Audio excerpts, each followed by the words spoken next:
pop music. It's illuminated our lives and made the world a better place. This is its story, told by those of us who love it the most. The fans. Fans from all over the country have been digging out and sharing with us some of their most treasured, rare and unlikely memorabilia. Their first record, a favourite ticket, a drumstick. All precious and all with a wonderful story. It was a way of life. It really was. Northern Soul was a way of life. When punk came along, it changed the way I thought about everything. I wanted a bit more bite to it, and the Smiths gave me that, and then some. So whether you're a fan of psychedelia or heavy metal, glam or prog rock, punk, reggae, acid house or hip-hop, and I like them all. This is about us, the people who devoured this thing called pop and saw it change who we were and the world we lived in. Tonight, we're in the era when things got a little more heated and where two extraordinary friends changed everything. The age of giddy innocence was well and truly over. Now, it was no longer enough to flirt with pop music. We wanted to get serious. For young people, it just felt like it was exploding. You didn't have to conform to what your parents did. Nobody had ever seen anything like him before. I didn't have a life before David Bowie. So let's talk about what we believed in, what we looked like, how we boogalooed, and who we could be.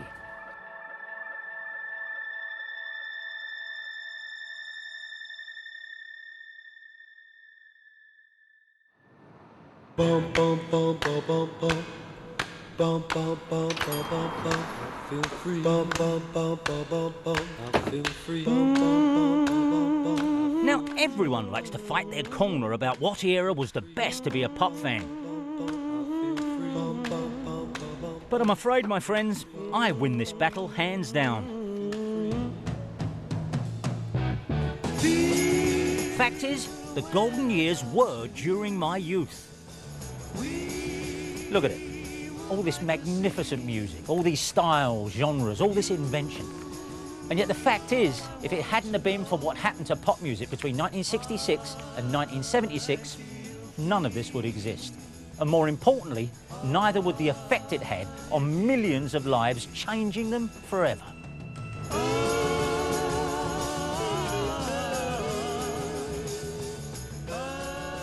To be a fan of music in this period was to wake up every morning, throw back the covers and think, what now?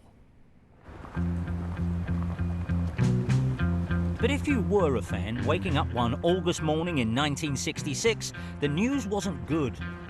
The biggest band in the world were exiting the stage. Having grown tired of their life as a teenage fan's pin-up, the Beatles had played their last gig.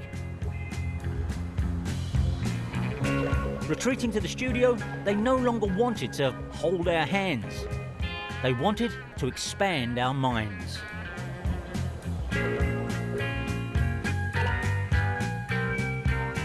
With the screaming of the Beatlemania years fading, Jo Edkins was now searching for the music's hidden meaning. And for nearly 50 years, she's kept her precious copy of the album that introduced her to their new sound. This is the album, Sgt. Pepper, and, well, a very famous album, this montage. This is interesting because I remember this as having far more people in it. I know we used to look through it, try and work out who we could recognise, and there's Dylan up there, for example. I mean, it didn't look like any other LP cover at the time. And it was funny because those were the early Beatles. That's what we looked like then, all miserable, all lumpy. This is what we look like now, all bright and cheerful. Sgt. Pepper was about more than just the music. For fans, it was a gift full of pop art, bright colours, and this essential set of cardboard cutouts. There was a postcard, and those were a couple of stripes to put on your shoulder to make you a sergeant. And that was a cut-out moustache that was supposed to hook into your nose. Now, I don't know anybody who ever cut anything out of this. It was also the first album to print the song's lyrics on its sleeve. Words and music had equal billing. It was as if the Beatles had something to say to us. My favourite track was Lucy in the Sky with Diamonds. It sounded like poetry to me. I didn't like real poetry. I mean, Wordsworth's Daffodils. What's that about? You're in a boat on a river. I imagine it's a punt, since I live in Cambridge. Meeting somebody very attractive, or possibly somebody they love. Picture yourself on a boat on a river with tangerine trees and marmalade skies. Somebody calls you, you answer quite slowly. A girl with kaleidoscope eyes. It seemed to be using interesting imagery. It seemed to have words you couldn't quite understand, but you felt they meant something. And that's what I thought poetry was then.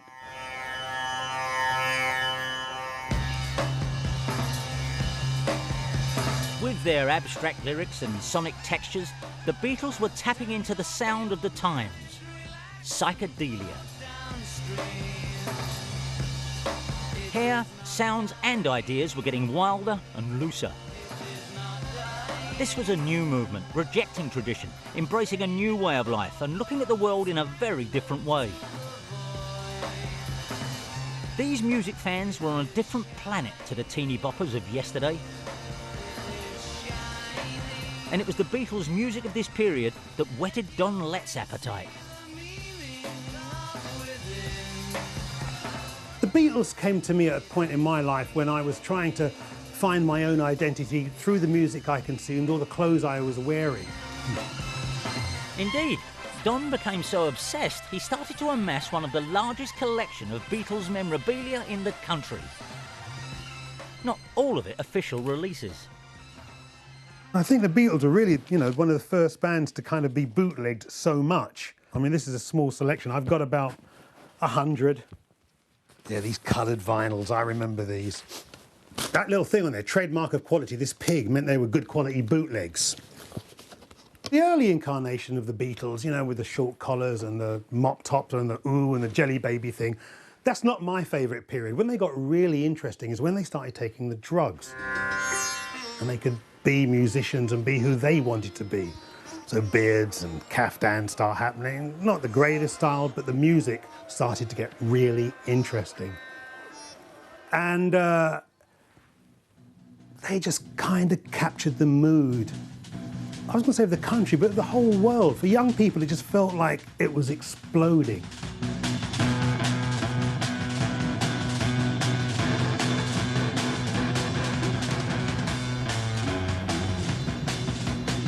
For some of us, this was also the year of protest and uprisings from Paris to Prague and Vietnam. And the heartbeat of these changing times was our pop music.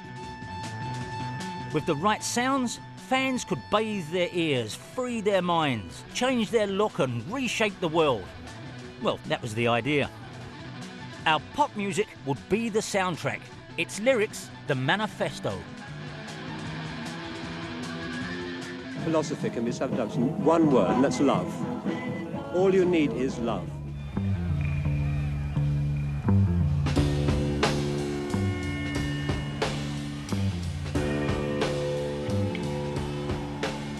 Hand in hand with this movement was an exciting new way for fans to really get into the music. Out in the open.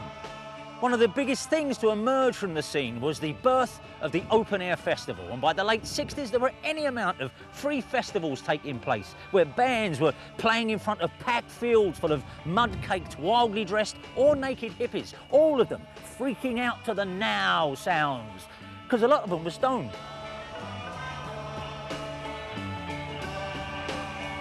And if you were a farmer with a few acres and a relaxed attitude, it wouldn't be long before an enterprising hippie got in touch, stuck up a stage and invited everyone.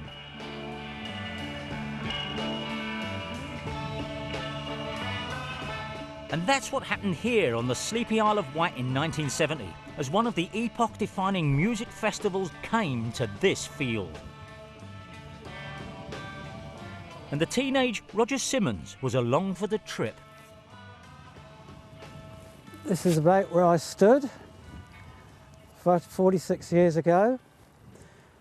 The stage was over there, on that little bit of a hillock there, sort of pointing slightly towards the hill. You can see the backdrop there, Tennyson Down, with the monument, and they could see that above the stage. And this is the stage area here, pretty much looking back to where I am at the moment.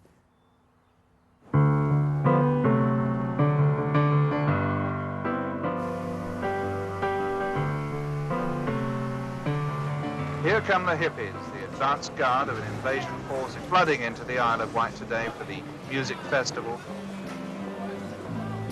An island 4 miles off the coast of Hampshire and 40 years behind the times. The Isle of Wight was full of tradition, suspicion and retired locals. So when 600,000 music fans, 6 times the island's population, turned up for the biggest musical gathering the world had ever seen, the islanders said, "Come on in, kids, have a good time." Oh no, hang on. The island cannot cope with the quantity of people. Kids running about naked, fucking in the bushes, and doing every damn thing that they feel inclined to do. But not everyone got so lucky in the bushes. Most were there for only one thing: the music. When the festival lineup was announced, featuring some of the biggest acts of the time, it was too much for Brian Hinton to miss. His programme is a memento of an event that really blew his mind. This is the programme, absolute work of art. You have the mandala, so the idea of Eastern mysticism is coming in. Flowers flower in a very extraordinary way. It's a very beneficent, pot-soaked sort of 1970 world. And then when I saw the list of bands, I thought, they can't. Joan Baez, Joni Mitchell, The Doors. You know, Hendrix hadn't really played the UK for years. You know, these were really big names. If I miss this, I'm mad, because this has got, you know, all the people you would never see in the UK. And there was a buzz about it. Everyone at school was saying, you go to the Isle of Wight. I hadn't really been away from home before, other than Boy Scout camps. And suddenly there I am, by myself, among 500,000 people, in this huge arena, or this huge space.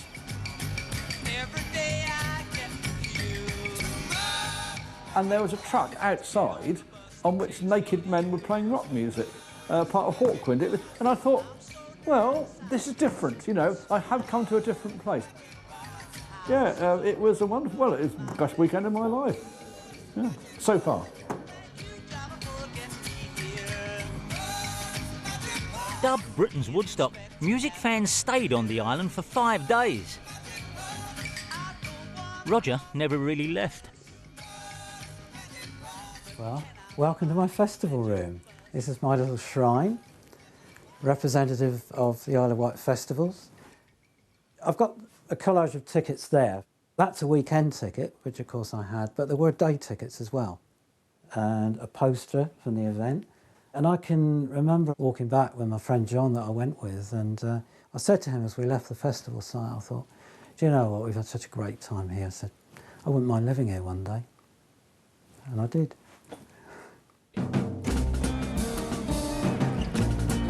This was more than just a music festival.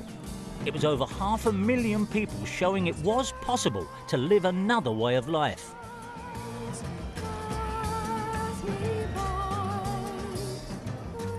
The underground press came along. They would do daily bulletins for the people. In a way, this is the internet. This is the internet in 1970. It's a free news sheet that was given out. Thousands of copies of these were distributed. By the nature of things, only a few now exist because most people threw them away. Probably used them for loo paper because there wasn't any there. And it's got things like Ken Coughlin, meet Gary at One Stop Records. Philip Jakeman, meet John at Main Gate with asthma inhaler. Caroline Sewers, please go to Canvas City immediately as your friend Linda has been busted. No, very valuable, that's very collectible. It's the counterculture in action. Don't happen that way at all.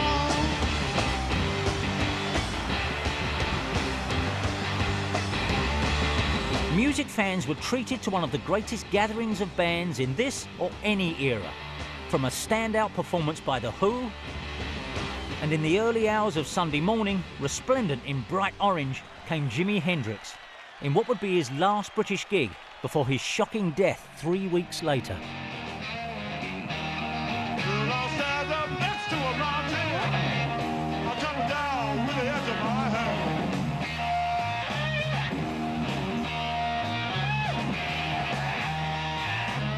As a teenager, I was possibly a little bit reserved, not shy so much, but reserved. And I think just being with like-minded people and realising that you didn't have to conform to what your parents did and what they said you should be doing, and it stuck with me. And I think also I became a bit more, perhaps a bit more gregarious, a bit more outward. And I think that helped me through life in general, really. Roger didn't leave an important part of his brain somewhere in a field on the Isle of Wight. He found a new way to express his personality. But peace and happiness, bright clothes and love wasn't for all music fans. There were some who wanted their music with a whiff of sulphur and a rumble of thunder. Here's something. Back in the early 70s, the majority of people in Britain still considered themselves Christian, and quite a lot of them still went to church on a Sunday. So when young music fans started to embrace the darker side, well, that was considered diabolical. This new, sombre, sonic experience was comprised in equal parts of the devil and his demons, disease, doom, death, and Birmingham.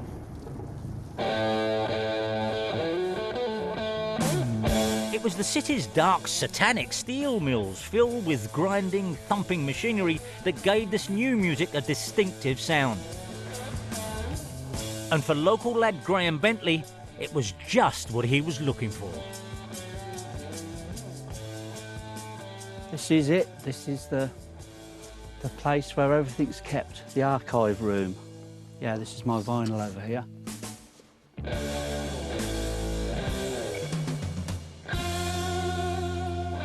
It wasn't called heavy music then. It was sort of called aggro music or aggressive music or meaty music. There was one band called Hard Meat. They played at the Badge Club in Northampton, and so did a band called Earth, who I really wanted to see because I'd seen all the other meaty, aggressive bands, and I hadn't seen Earth. So I went down to the Badge Club. I was really disappointed because I went in there and the drum kit said Black Sabbath. I thought, is it some sort of religious band or something? It was Sabbath. Anyway, we were sitting on the floor. There's only about 30 people in there. 4 dark-clad blokes came out, took the lights out of the ceiling with handkerchiefs, threw them behind the drum kit, and then, you know, that first Black Sabbath by Black Sabbath.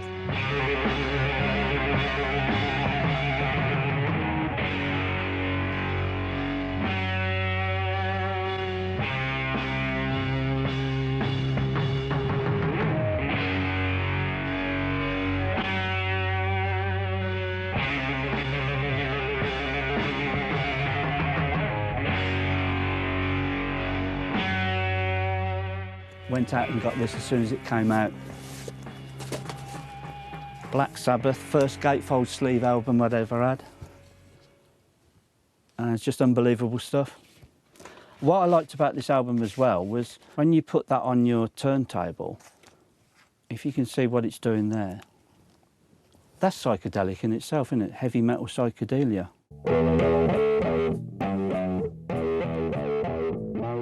They're from Birmingham, and I was born in Birmingham. And I just thought, they've done this music for me. Oh yeah! And those sort of chords, that sort of distinct distortion that they get, it just hits you, you know, right in here, and it's fantastic.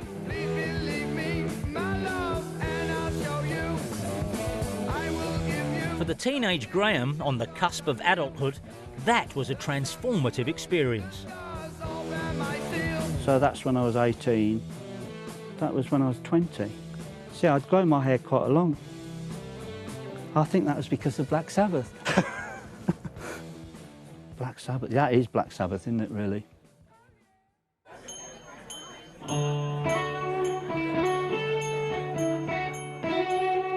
I love Sabbath too, really loved them. In fact, my obsession with music got very serious in the early 70s. Every day I was bombarded with new sounds, new fashions, new challenging ideas. This was my time. Music felt like it really mattered, as did how you looked. I got some of my more outre sartorial choices from a movement started by a young man in Stamford Hill. Mark Feld. When Mark wore some glitter, added a feather boa and changed his name to Bolan, glam was born. And for Britain in the early 70s, this man's style was like a ray of sunshine on a cloudy day. My dream was to meet him. I wasn't alone in that. But in 1973, this dream came true when he wandered into the record shop where I'd just started work. In he came, Marc Bolan. Afghan coat, orange loon pants, purple Nello and David shoes. But it was the shirt he was wearing. I thought, that's a star's shirt. It was silk, had Chuck Berry doing the duck walk all over it in different colours, like an Andy Warhol print. Anyway, he sorted out a few records and I just thought, what am I going to say to Marc Bolan? I'm going to have to talk to Marc Bolan. And he was invited behind the counter to have a cup of tea with his friend, the manager. And as he passed me, I thought, well, you know, I've got to say something. So like that kid in The Simpsons, I went, Mr. Bolan, that shirt you're wearing is the greatest shirt I've ever seen. Oh, you like the shirt, dear? Yeah, it's great, isn't it? Yeah, I got it at Spencer's in New York. Do you know Spencer's? I barely knew New York. No, I didn't. I was 15. At any rate, he went off to use the toilet. When he came out, he had a little bag of records with him, and he had the Afghan coat, and he had the orange loon pants, and he had the purple Nello and David shoes. He didn't have the shirt on. He had it in his hand, rolled up in a ball. There you go, it's yours, he said. Now that, my friends, is a star. He gave me his shirt, and I didn't leave it off, and I'm not joking, for about 3 weeks, everywhere I went. And not only that, I would say to people, ask me about this shirt, ask me where I got this shirt. Where did you get that shirt? Marc Bolan gave it to me.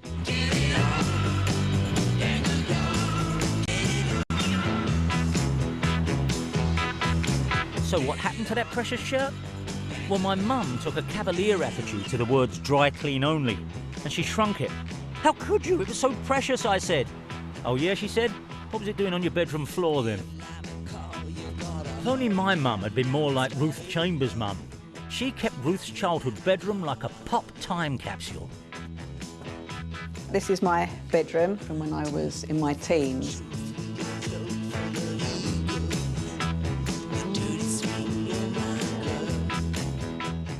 And these cupboards are still here, just as I left them, really. These pictures would have been from the New Musical Express or possibly Jackie Comic. And I obviously thought a lot of them because they're all behind plastic. And it looks as good today as it did when I put it there. But there's another one of T-Rex up here. I think this was a little bit later when they got slightly more makeup.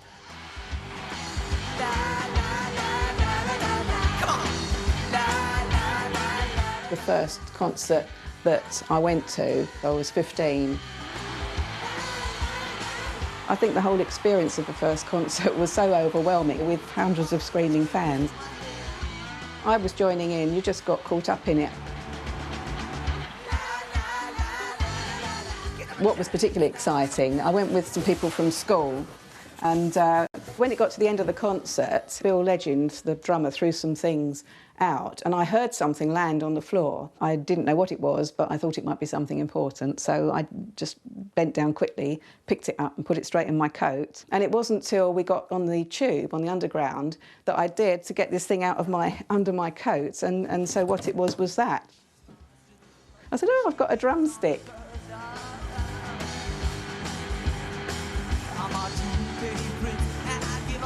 he was different. I think that was a big part of it. There was an awareness that there is another world out there, and it's all very exciting, and it was okay to be individual and express yourself and not try and be the same, actually try and be different.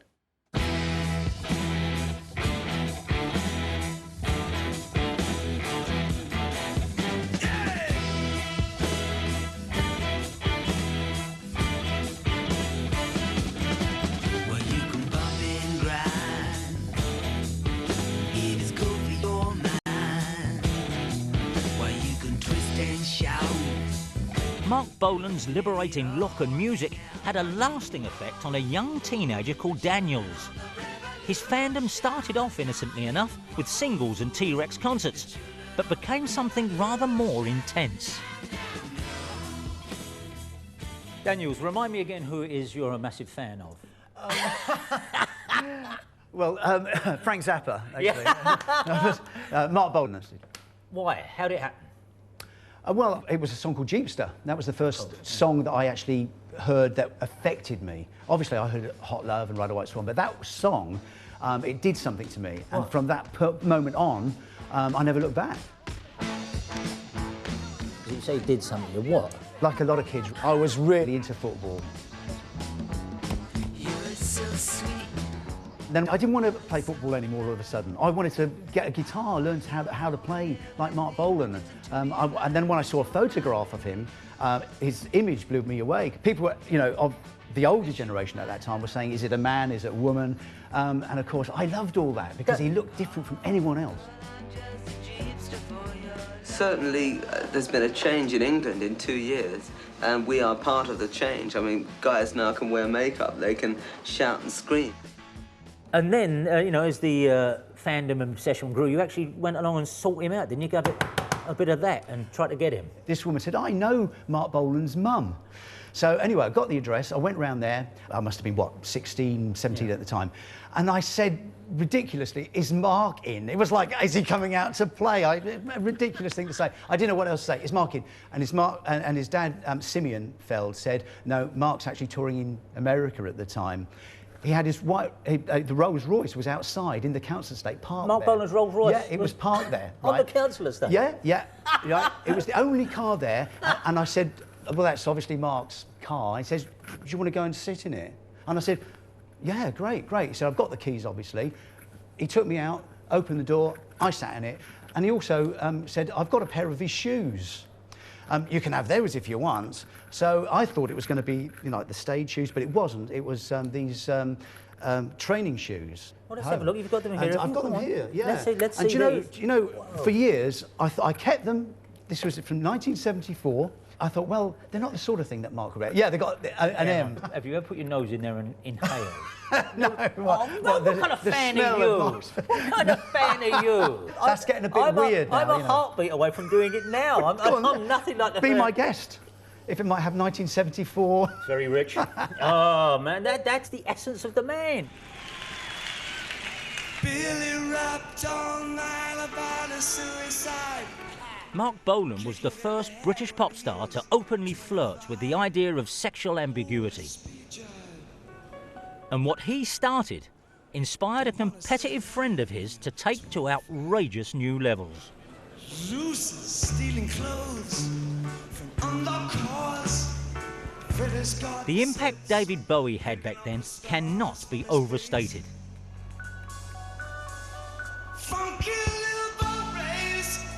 His appearance shocked the older generation. But the kids, we loved it.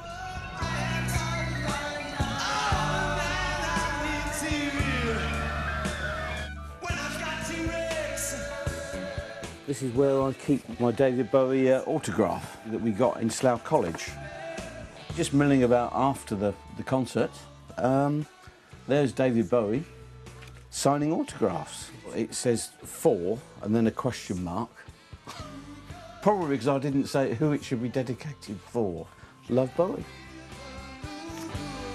For fans John Meach and his wife Rose, it was David Bowie who was their matchmaker.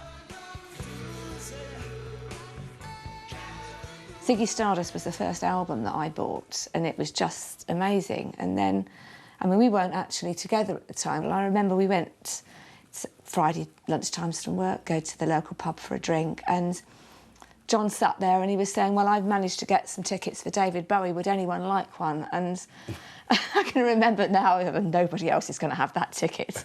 And literally flying across the pub table to grab it out of your hand almost, didn't I? Pretty much, yes. And yeah. so that is my ticket. Yeah, that's the one I flew across the table and grabbed. It was the first time that we both saw David Bowie together, May 1973, which was our first date, actually, which is, you know, reasonable first date, I suppose, I can't complain. And this year we're celebrating our 40th wedding anniversary, so I think we can thank David Bowie for that, can't we? When we got there, I mean, there were so many people.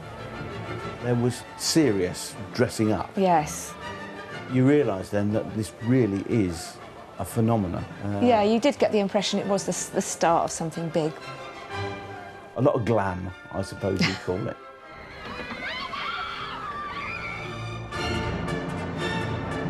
It was very dark in there, and for the number of people there, it was also quite quiet because everybody was just waiting. And then they played the Beethoven's Ninth Symphony.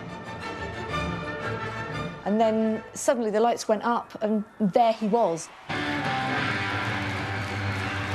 Launching straight into the first song, you know, it was so different. You know, like just a lightning bolt.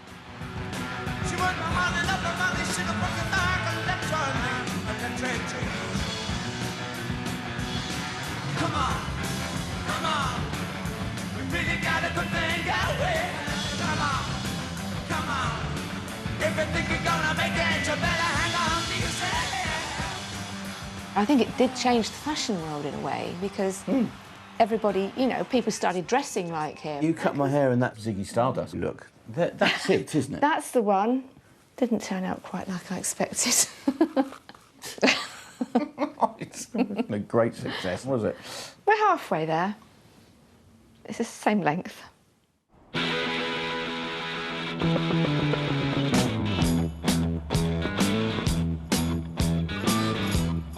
Most of the reasons that I do what I do is because I just like startling people. Startling? Yeah, something to do. Under the bed, at the end of this corridor, is Linda Saunders' teenage Ziggy Stardust companion. This is my very precious scrapbook.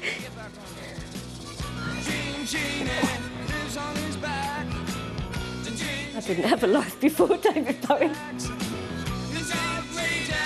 In the early 70s, Linda was a teenager living in the little village of Willows Green near Chelmsford when a lightning bolt struck. I mean, I grew up in a tiny little village. Nothing ever happened. I think the most exciting thing was the ice cream coming round on a Thursday. Nobody had ever seen anything like him before. And he was just a bright, shining light amongst all the grey, really. He just brought a bit of excitement. Emergence! I kissed his hand! I kissed his hand! I kissed his hand! I kissed him! I went, oh, it's lovely! We witnessed him for ages. He's fantastic! Don't worry. I kissed his hand. I just fell in love with him. I was very shy as a teenager, and I did sort of feel different at times, and I wanted to be different, but in a positive way. And he just made that okay. And then, one night in 1973, Linda finally got to see her hero in the flesh. That's the ticket. And that's the photo of what I wore on the day, which you can barely see. It's so old and faded. My dad photographed that in the garden. It was called a Miss Mouse dress. I got it from Topshop in London, and big Sasha platform, pink metallic shoes. But I wrote on the back that that's going to see David Bowie at Hammersmith in 1973. But for these fans waiting outside the venue to see Ziggy Stardust, the concert was a bittersweet affair. For this was when David Bowie killed off his stage alter ego. Of all the shows on this tour, this particular show will remain with us the longest, because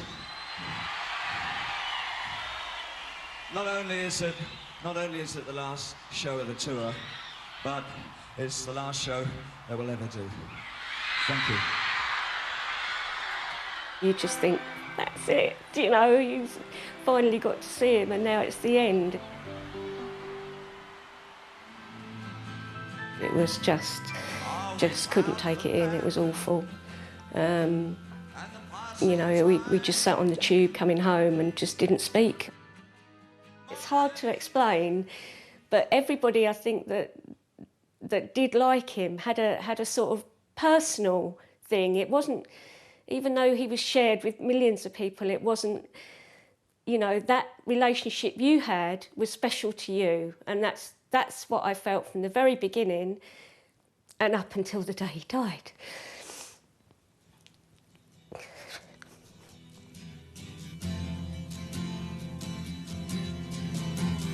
In killing off Ziggy Stardust, David Bowie had finally achieved the kind of success he'd dreamt about for so long.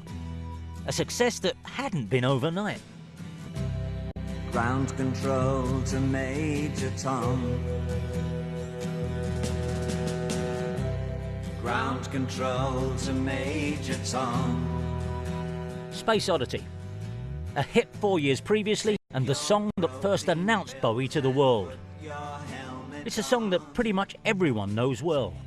Ground control to Major Tom. But there is an earlier version, a demo that's never been released. Going now to see a fella who's got the most exhaustive and valuable David Bowie collection in the world. I suppose he's just started out by impressing his friends, and now it would impress the planet. But where do you keep stuff like this? Saw it for King Tut, he had a pyramid. This fella, though, has got a great idea. He keeps all this trove in a cunningly disguised suburban house. This is ground control to Major Tom. You've really made the grade. I've been around pop memorabilia a long time. I've never seen anything as rare and precious as this. Tell us what this is. Yes, it's rather special, Danny. This is David's copy, the original Space Oddity, recorded in '68. Wasn't released until July '69, of course. But that's not the released one, is it? This is completely unique. In no other copies around. Just David by himself doing everything: the stylophone, and the guitar, and all the voices. No one was ever supposed to own that or hear it outside of Bowie and his manager. That's it, really. I mean, it was literally a work in progress, and of course, it has some different words, different phrasings, bits are missing, bits added in. It's unique. Can we hear a little bit? I know you can't hear, there's all kinds of strictures on it. We're allowed to play a little bit of it.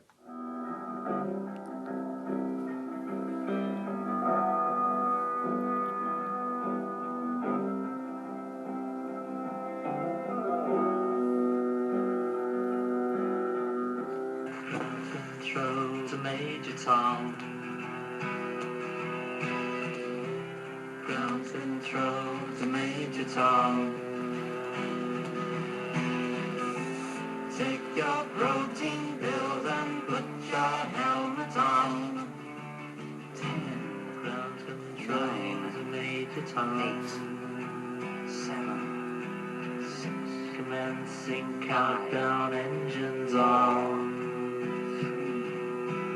2. Check ignition and may God's love be with you. Blast off!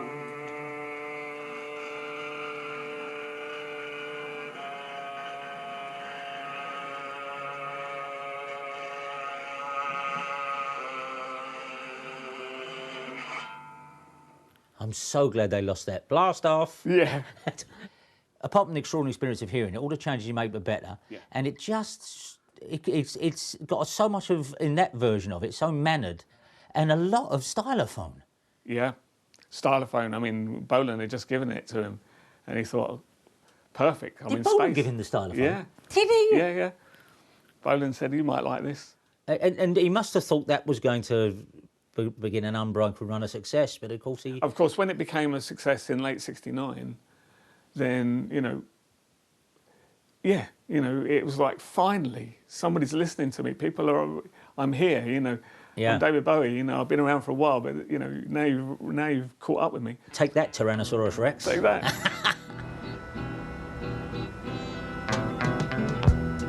By the mid-1970s, David Bowie was a household name across Britain. But there was another global superstar who was starting to emerge here.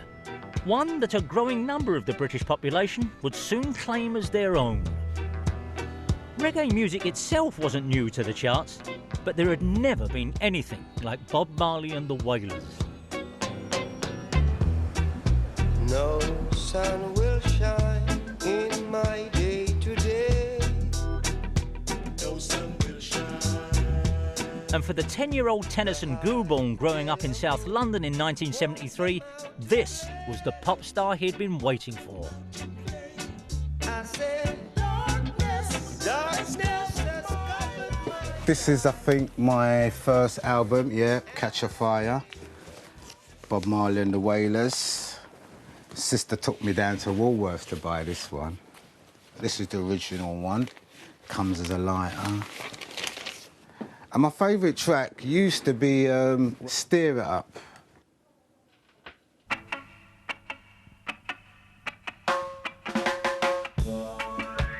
You must know this one. Bob Marley, he was one of the first Rastas that used to come on television. Steer it up, little darling, steer it up. Come on, baby, steer it up. He came to my school. In my school, we had pictures of him up on the wall. And back in those days, it was a rarity to see black people with pictures up on the school wall or anywhere. Since I've got you on my mind. Obviously, it put a smile on my face because this was our first signs of having a role model, inspiring to anyone black.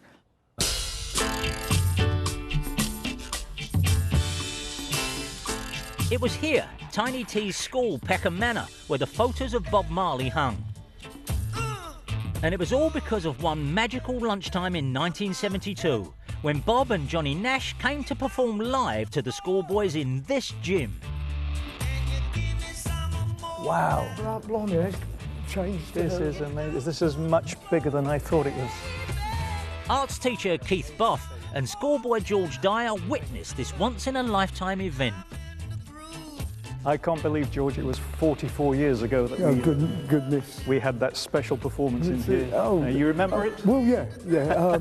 Keith organised the gig and took some rare photos of Bob Marley's extraordinary school concert. Here's a great one. Oh, Here you can, I know a few. You can see a few of the students here, and you may recognise some of them. Yeah, I do. I'd arranged a small makeshift stage, about 200 or 300 chairs, and it was absolutely fantastic. These guys are so professional, they're so relaxed, you know, it was something really special. This is just another shot. You can just see the passion that those two guys are putting into the performance. Yeah. As soon as we saw Bob and Johnny, there was a great outburst of applause, and you know, we would have gone, hey, you know, and give it the big large one, you know. They felt wanted, you know. Well, I can hear Johnny singing I Can See Clearly Now. I can see clearly now, the rain is gone. The head of the school came in during that performance, and Johnny's vocal was filling this hall, and the head whispered in my ear, "That guy's got a voice like an angel." Oh, it was brilliant. It's gonna be a bright, sunshiny day. When we came out of the sports hall heading back to the car, of course Bob saw these students playing football here, and his first instinct was to go and join in. And of course they passed the ball to him, and the first thing he did with a guitar in one hand was show them keepy up, as they call it. Keepy up. The ball eventually went to Johnny. Yes. And I guess like an American footballer, he booted it as hard as he could, and the ball went sailing over the terraced houses. Yeah. And that was the end of that game. Bob had a charisma, and you know, and I'll never forget that smile on his face. Reggae has done more for race relations in England than a lot of things, because I can only speak for myself. This is where I managed to integrate away from school with other races, and when you're all enjoying something, you've now got a common cause. Is the face of Fu Manchu. And we used to have parties downstairs in our basement, and that's where my dad's sound system was kept. We used to leave school early, and my big brother even used to op school. Yes.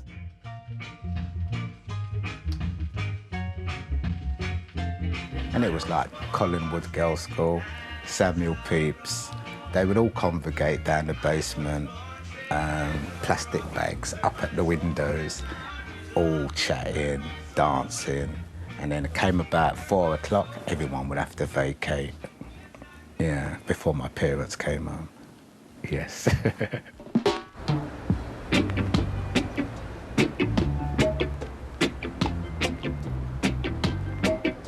One good thing about music, when it hits you, Coming together around the latest sounds was a massive part of my life too. Man alive, the hours I spent listening to new records, talking about them, longing to be in bands, they're incalculable. In fact, in the record shop I did little else. Occasionally, however, I was rudely interrupted by a customer. I could spot them as soon as they came in the shop. They never needed to tell me what they wanted. Leopard skin boots and mismatched colours, few stars under the eyes. Bowie, Roxy music round there, mate, the glam. Too much hair, smelling of patchouli oil, full-length denim grape coat, probably a headache. Black Sabbath, Led Zeppelin, just over there. And then there were the pale introverted types, looking very serious. They took things further, possibly a copy of Lord of the Rings with them. You want progressive rock, mate? They were great.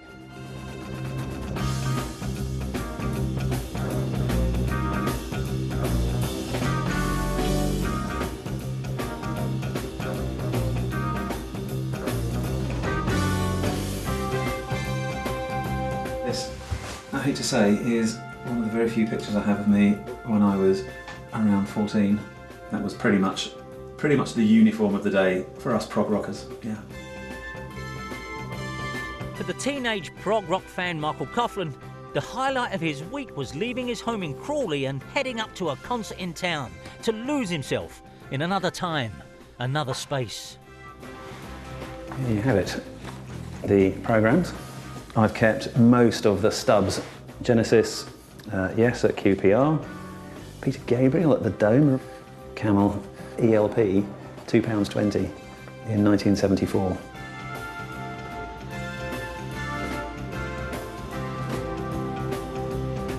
A few hours you'd be escaping with your mates. You'd be up on the train to London. You'd get to this, whatever it was, hour and a half, 2 hours of complete immersion. It felt literally like you were immersed in something organic with all these lights flashing and music playing and people around you. And this was, if nothing else, massive escapism. It was taking you to a very, very different place.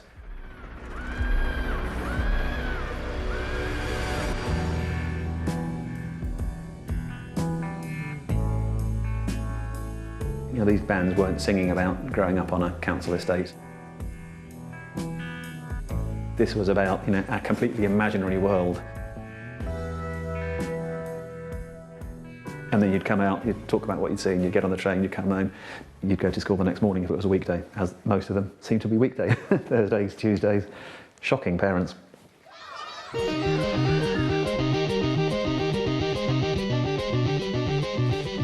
When you look at some of the performances and you look at some of the individuals and some of the characters involved in prog rock, it was also a way of developing your personality and defining yourself as something that took you beyond what you were at the time. So I think it helped me come out of that shy, geeky, bookish, glasses-wearing, nerdy person.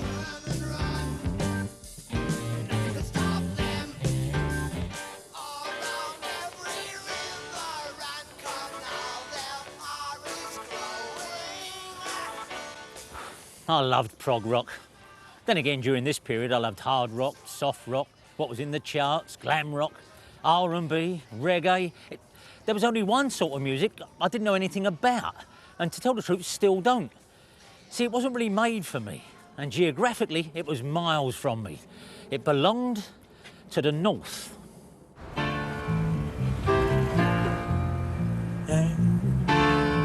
This was a music for kids who worked, and worked hard, mostly in heavy industries now vanished. It contained the promise of a weekend away, something to look forward to. Their destination? An old ballroom in Wigan, where thousands of mainly white working class music fans would come from miles around to dance all night long to rare old tunes.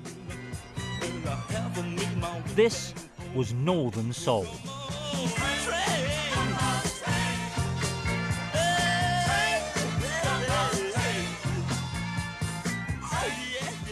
I'll just come and get you some of my memorabilia. Cheryl Saunders has still got a treasure trove of memorabilia from the best weekends of her life. I worked in a bacon factory in Selby. It was so boring. Slices of bacon going past you constantly all day, vacuum packed, noisy. And it was great to be able to think, I've got a weekend to look forward to, I'll be seeing my friends, I'll be listening to the music that I love. It's probably totally cliche, but it was a way of life. It really was. Northern Soul was a way of life. And there were times I shouldn't have gone because there were more important things that I should have done, but I was going to that all-nighter no matter what. If I'd planned it, I was going. These are the shorts that I used to wear to Wigan. I used to have 2 pairs on these. And this is my boob tube that I used to wear. And this was tucked into my shorts because it was so hot and sweaty and dirty. So just to have a little mop off. The queues to get in often stretched right down the road, 5 or 6 deep. Take it easy, please. Take it easy, don't fuss. Getting in, you'd be standing out in the queue, everybody pushing to get through little doors. You'd get in, and your bag would be coming after you, somebody throwing it later because you couldn't get through, it was just too tight. And upstairs and open those doors like, oh my God, this is it, I found my spot now.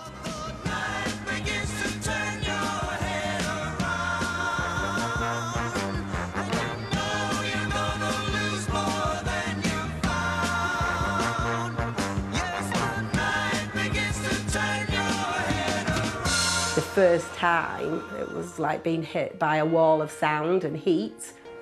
It felt exciting, it felt like you were part of something. My predominant smell of Wigan, I've heard somebody say that it was Aramis, but in my head it's Brute. That's all I can smell because they put Brute talc on the floor and the boys would be wearing it. Sweaty smell, dirty, horrible place, but a great, great vibe. And the second time I tried it, they say you want to be left alone. It didn't really matter to these fans which artists sung the songs or what their heroes looked like, so long as you could dance to the tunes. This was all about the fans' performance. It's all up to you now, 'cause 7 days is too long. The friendships that I've made, the dirty, smutty clubs, the music, the atmosphere, I can say that those people make up my friends. I mean, I have got friends that are not into the music, but I don't have the same friendship with them as I do with the people that I met at all-nighters, and that's what it is for me. It's a way of life, it's my family, it's a family I picked.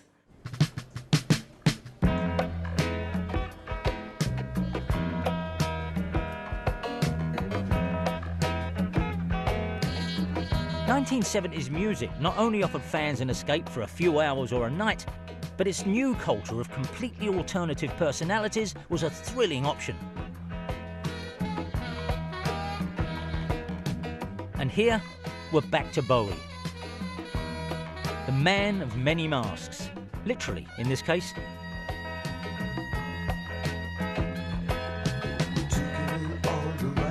And I'm about to meet someone who has the physical remains of one of his best-known personas.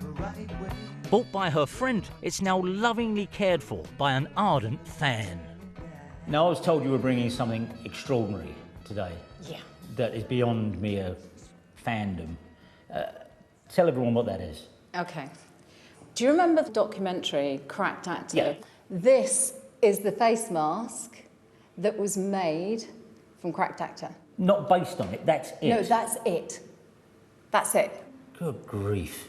That is absolutely gorgeous. Isn't it? Do you want to try the weight? Man alive! It weighs a ton. And feel, you know, the outrageously high cheekbones. I mean, they were possibly high. Yeah. And you'll find that he's got a dimple in his chin. I never knew. Did you know? It's a funny thing doing it. It's almost intimate. Isn't it? It is I almost know, intimate. it is. It is. It is. I don't like to do it to you. Where do you keep it? What do you do with it? Well, no, what do we do with it? It's a terrible question. I can tell you what I do with it. What? Have you ever kissed? Honestly? Yes. I kiss it every night, every morning. Yeah. And what does it mean beyond the physical thing to you? If you think about it, you get a mask, you put it on, you become someone else. David Bowie wanted to be able to not go on stage as himself. No. Yeah? He didn't want to wear the denims. He wanted to be a different character, and he wanted to be able to help people to access their inner characters. So he gave us permission to do that. Yeah, I must say a mask of all performers is pretty appropriate for Bowie's career, yeah. Absolutely, because it's the symbolism of you can be whoever you want to be.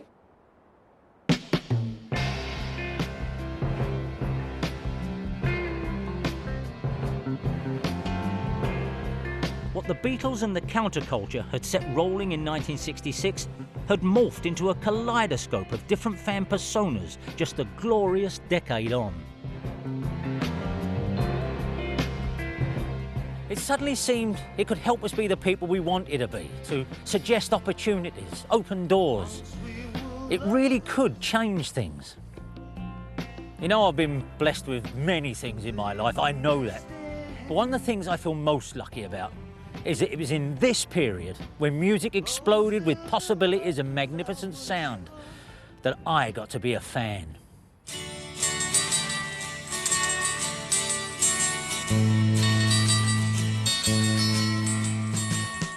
Will you stay in a lover's story? If you stay, you won't be sorry, 'cause we believe in you. Soon you'll grow, so take a chance with a couple of kooks hung up on romance.